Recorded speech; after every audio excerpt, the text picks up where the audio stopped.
नमस्कार, मैं KP. Rana Symbiosis ITI Dabra के यूट्यूब चैनल में आपका स्वागत करता हूं। आज का हमारा टॉपिक है ट्रांसफार्मर। जैसा कि आप सभी को मालूम है ट्रांसफार्मर क्या होता है। ट्रांसफार्मर एक बहुत ही ज़रूरी साधन है। इसके बगैर मानव जीवन सुखदमय होना नामुमकिन है। आज हम इसके बारे में विस्तार से जानेंगे। ट्रांसफार्मर को हम हिंदी में प्राणमित्र भी कहते हैं। ट्रांसफार्मर का परिचय।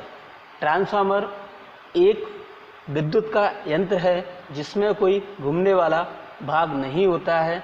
यह स्थिर आवृत्ति पर विद्युत शक्ति को दूसरे परपथ में निम्न वोल्टता तथा धारा पर स्थानांतरित कर देता है। ट्रांसफार्मर में दो कुंडलियां होती हैं, एक होती है प्राथमिक कुंडली, दूसरी होती है द्वितीयक कुंडली। जैसा कि आप सभी को चित्र में दिख रहा है, इसमें जो प्राथमिक कुंडली है और इसके सामने सेकेंडरी कुंडली है। इसके प्राथमिक कुंडलन में जो टर्न्स लपेटे गए हैं वो एनविल्ड तांबे के तार से मिलकर बने हुए हैं, जो कि पतले तार का इसमें यूज किया गया। और इसके सेकेंडरी वाइंडिंग में एनविल्ड तांबे का तार लपेटा गया है, जो कि मोटे तार का यूज किया गया। इसके साथ में ही आपको सामने दिख रही हैं ये पत्तियां। ये जो पत्तियां हैं ये सिलिकॉन स्टील से निर्मित हैं और जो कि एक दूसरे से इंसुलेटेड होती है। इस ट्रांसफार्मर का उपयोग करने के लिए हमें सबसे पहले प्राथमिक कुंडलन को AC सप्लाई के साथ जोड़ा जाता है और द्वितीय कुंडलन के द्वारा हम आउटपुट या लोड भार डालते हैं। अगला है हमारा प्राणमित्र या ट्रांसफार्मर का कार्य सिद्धांत। ट्रांसफार्मर किस सिद्धांत पर कार्य करता है? ट्रांसफार्मर विद्युत चुंबकीय प्रेरण या म्यूचुअल इंडक्शन के सिद्धांत पर कार्य करता है। जैसा कि आपको चित्र में दिख रहा है, एक ट्रांसफार्मर दिया हुआ है। ट्रांसफार्मर में प्राथमिक कुंडलन है जो कि एनविल्ड तांबे के तार से मिलकर बनी हुई है, जो कि पतले तारों से मिलकर बनी है।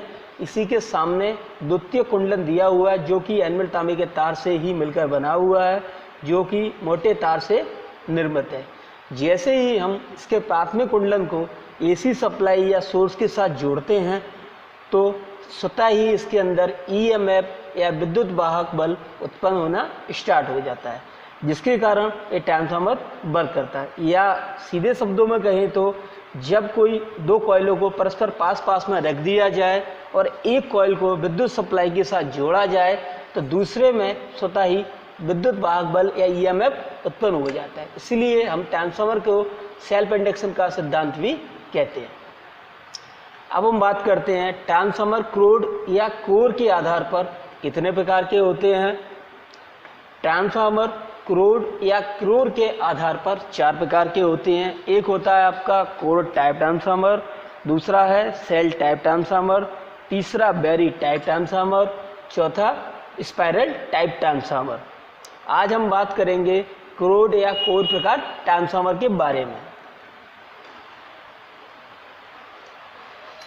इस प्रकार के ट्रांसफार्मर की पटलें, कोरें सिलिकॉन स्टील की पत्तियों से मिलकर बनी होती हैं, जो कि L प्रकार तथा U आकार की और I आकार की पत्तियों से मिलकर बनी होती हैं। इसमें 2 बाइंडिंग होती हैं।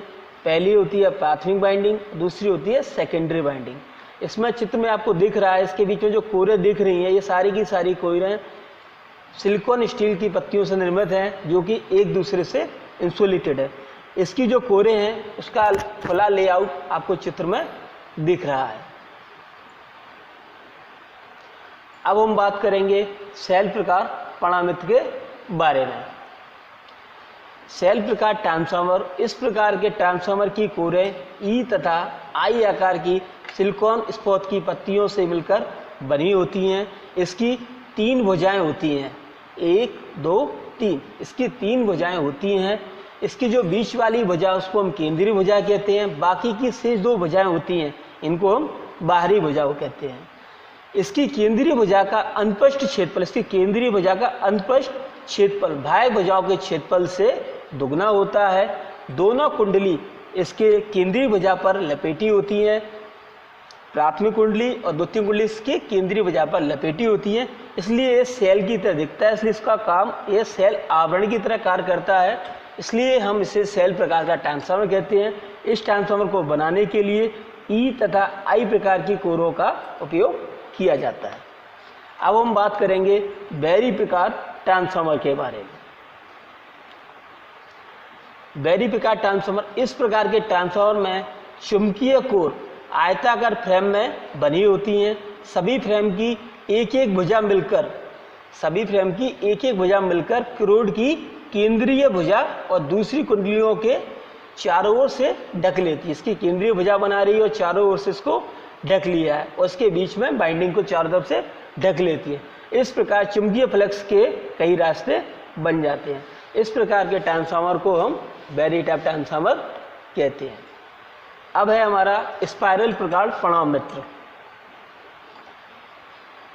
स्पाइरल प्रकार ट्रांसफार्मर कोर की संरचना की दृष्टि से एक नया विकास है। इस प्रकार के ट्रांसफार्मर में क्रोड एक लंबी स्टील की रिबन को गोलाकार व दीर्घवृत्त रूप से कुंडलित किया जाता है और फिर उसे विद्युत रोधी बनाकर उस पर विद्युत रोधी ताम्र या एल्यूमिनियम चालकों से कुंडलित किया जाता है। इस प्रकार की संरचना में क्रोड में फ्लक्स का क्षरण कम होता है। उसमें उपयोग की गई ठंडी अवस्था की रेलिंग इस्पात जिसमें सिलिकॉन की मात्रा अधिक होती है, में फ्लक्स घनत्व अधिक होता है, इसलिए प्रति किलो रोड हानियाँ कम होती हैं। जैसा कि आपको चित्र में दिख रहा है, इसकी भी कोरें यू तथा एल आकार की पत्तियों से मिलकर बनी हुई हैं। इसके प्राथमिक वाइंडिंग में मोटे तारों की